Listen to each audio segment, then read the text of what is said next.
So the book that I wanted to start for my older kiddos is called The Camelot Code. And this one's actually good for probably up to 6th or 7th grade too. So it's basically a retelling of King Arthur, and then just kind of reimagined with some children as the main character. It's called The Camelot Code, The Once and Future Geek by Mary Mancusi. Chapter 1. The stench of death hung heavy in the air as the group made their way through the ruined castle. Dark shadows danced menacingly across battle-scarred walls while the windows rattled a warning. A nightmare scene to frighten off even the bravest of heroes, and Lady Bella knew that she and her companions were far from that.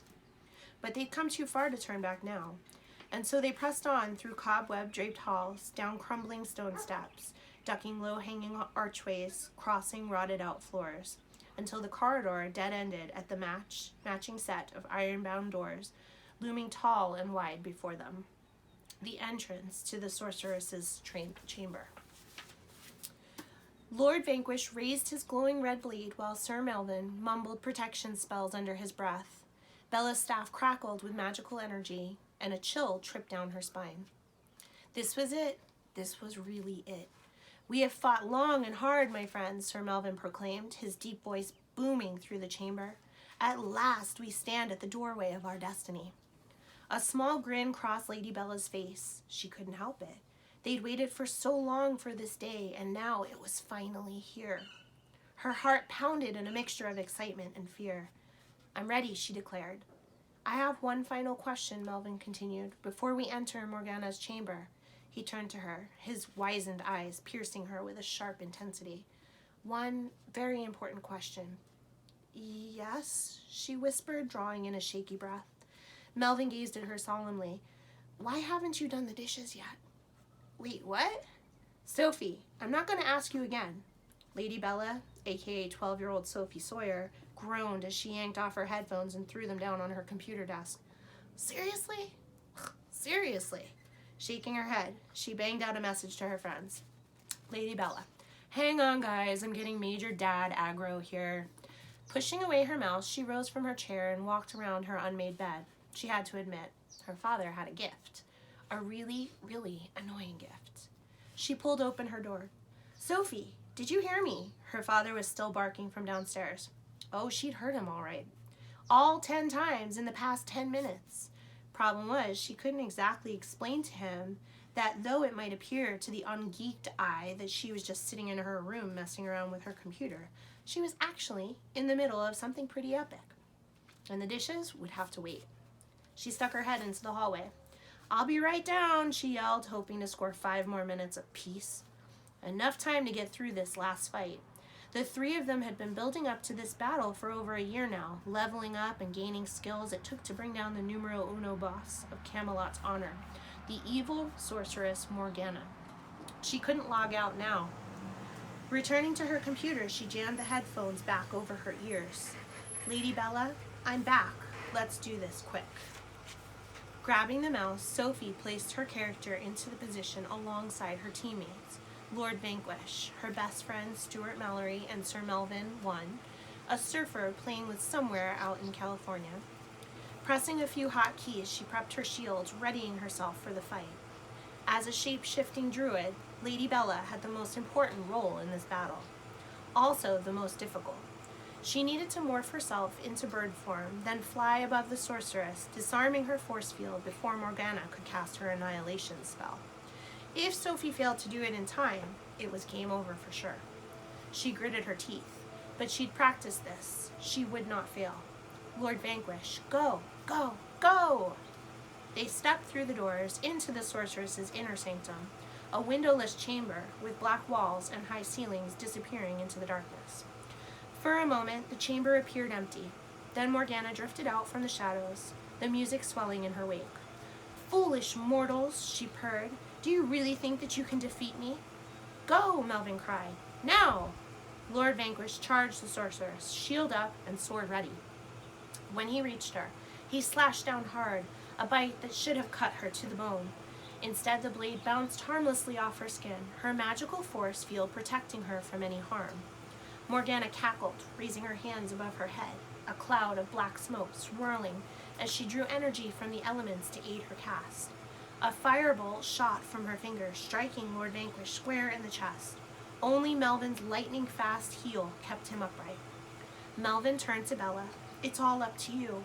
Bella nodded grimly, using her magic to transform herself into an eagle. Then, beating her wings, she took flight, soaring high above the rafters. Once in position, she locked onto the small tear at the top of Morgana's force field, the one weakness, sure to bring the sorceress down. She began her descent, her heart slamming against her ribcage, ready to... "You better not be playing that video game," Dad cried, bursting into the room.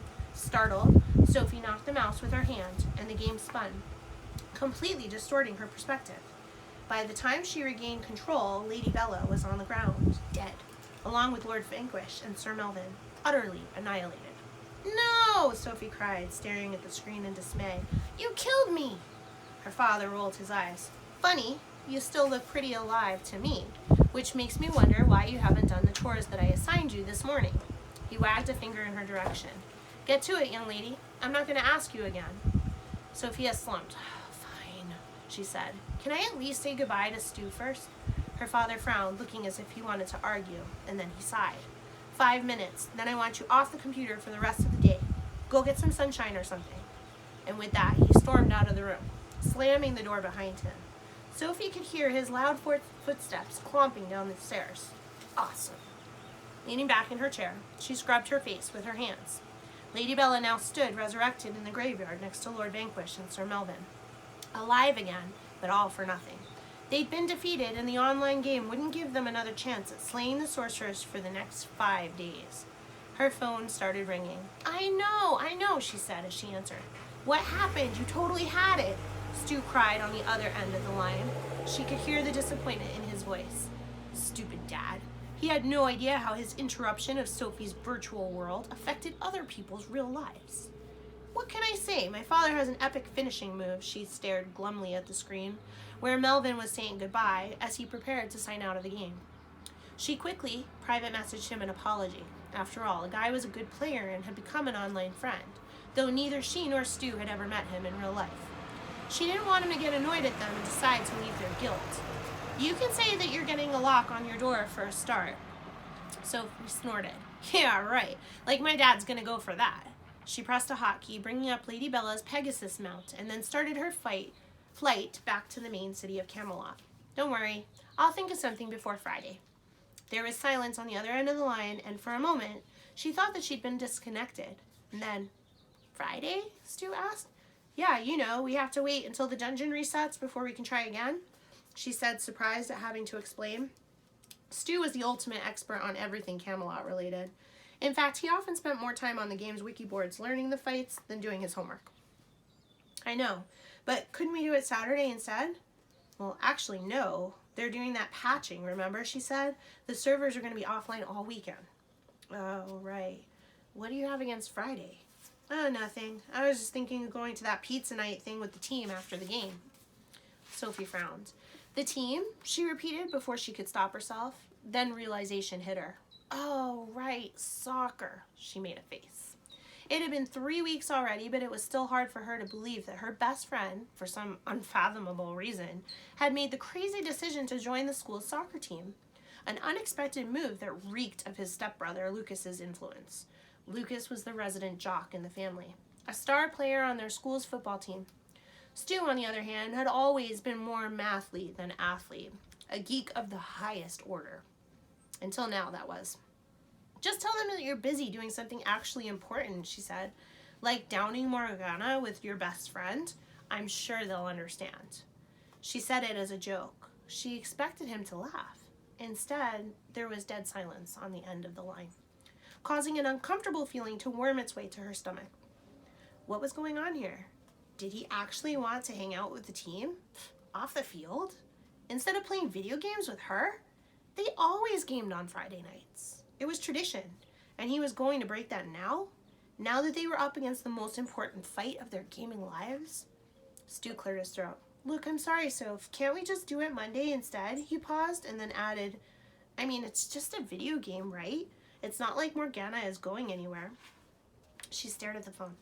"Just a video game?" she repeated. Just a video game? She drew in a breath. Okay, who are you, and what did you do with my best friend? She could hear the anger and confusion rising in her voice and was a little embarrassed that she was getting this upset. But still, who could blame her? For the past year, she and Stu had lived and breathed Camelot's honor, slaving away on menial quests, gaining experience, rising in levels, all to get to this point. Well, now he was bailing. To hang out with the cool kids, leaving her behind. Whatever, she said sharply. Maybe I'll just find a pickup group and slay Morgana with them instead. What? Stu cried, suddenly sounding concerned. About time. You kill her without me? Okay, fine, maybe that was going a bit too far. He'd only asked for 1 day. But still, she scowled. This had to be Lucas's influence. After all, Stu didn't even like sports. He didn't even play the video game kind. Also, he was terrible at them. In fact, that was how they'd first become friends back in 2nd grade. No one had picked him for the dodgeball game, that she had found him sitting on the swings all alone, looking like he'd lost his pet puppy. She asked him if he wanted to play Minecraft on her iPad, and he had eagerly agreed. The rest was history. Best friends forever, happily ever after, till death do us part. Or soccer tryouts, evidently. Never mind, she muttered, we'll do it Monday or whatever. Just let me know when you can spare some of your precious time. Wait, are you mad at me? Stu asked, sounding bewildered. Of course not, she snapped, realizing that she didn't sound very convincing. Anyway, I gotta go do dishes, remember? But you're signing on later, right? I don't know. The cheerleaders might want to get manicures. Cheerleaders, what? She sighed. Never mind. The end. Until chapter 2 tomorrow.